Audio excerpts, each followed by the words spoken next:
Hey guys, welcome back to the Minnick Family Farm. It's been a minute since I did a video. So if you're a praying type or a spiritual type or do dance, whatever, do one because I just did our garden and I have not inherited the green thumb from my family yet, but I'm trying, and that's all you can do is try. So Steven bought some tea-like herbs or whatnot. So we have that on our front porch. So that's sitting in a tub here next to our pretty bush tree flower thing that I trimmed up yesterday. So we have lemon balm and peppermint and borage and anise, one I can't pronounce, cilantro, chamomile, marjoram, and rosemary. And we have Italian basil and mountain mint and thyme. And this bad boy over here. And we have a lavender plant we still need to plant. We have all of our squashes and stuff that still need to go in. Us moms have to work in the pockets of time that we get. And I left work early today, so I decided I had to get these in. I have a friend in Tennessee that has already really started her garden and getting her seeds in, and she's just kind of finishing up now. And we know that when the flow is hitting Tennessee, we have a month or a few weeks before we need to start really getting on our stuff. And I kind of feel like I'm pushing it here in Ohio with getting the garden done, but it is what it is. And we started our seeds maybe a month ago in our little greenhouse in the house, and now I just baked in our large greenhouse that we usually house our chickens and our ducks in, and decided to get all these bad boys in. What did we plant this year? We have corn and beans. We tried doing that last year. We were really excited because they started in the greenhouse, and then we put them out in out in the open in the garden outside, and the wind just completely knocked over the stalks and everything kind of just killed it. So corn, beans, tomato peppers, kale, cauliflower, beets, broccoli, Brussels sprouts, cabbage, onion, carrots, peas, lima beans. We don't eat those, so I don't know why we planted that. Parsnips, crap ton of lettuce, cucumber, eggplant, turnip, spinach, radish, celery, Swiss chard, okra, and fennel. And we have other seeds in the house that we haven't started yet. So the plan is to obviously water these bad boys when the sun goes down. And I know I probably shouldn't have planted them now in the midday, but like I said, I had a pocket of time and I had to get it done.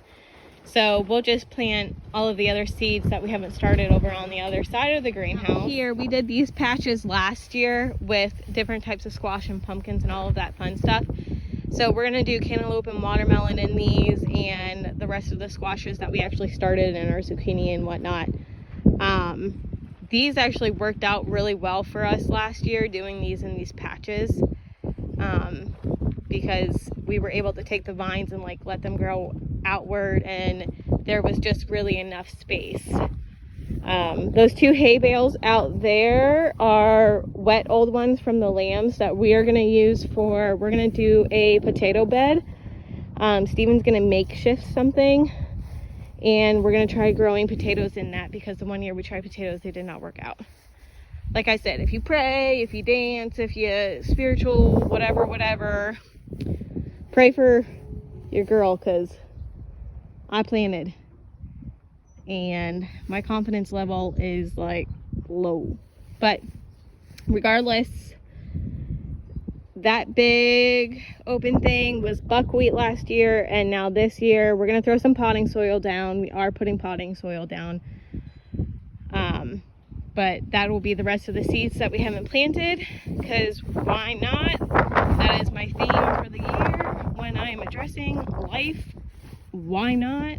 So the plan is, we are very, very lucky. The guy that we purchased hay from allowed us to put some of our bees, and We are very thankful. It means, you know, more expansion and things along those lines. And it means that we can move the bees from our property to there. So he's keeping a few here. He's going to start some queen cells soon. And then we are going to move those bad boys over to the hayfield. So that's what's going on. I'm getting the garden done. I'm praying to God that this works out this year.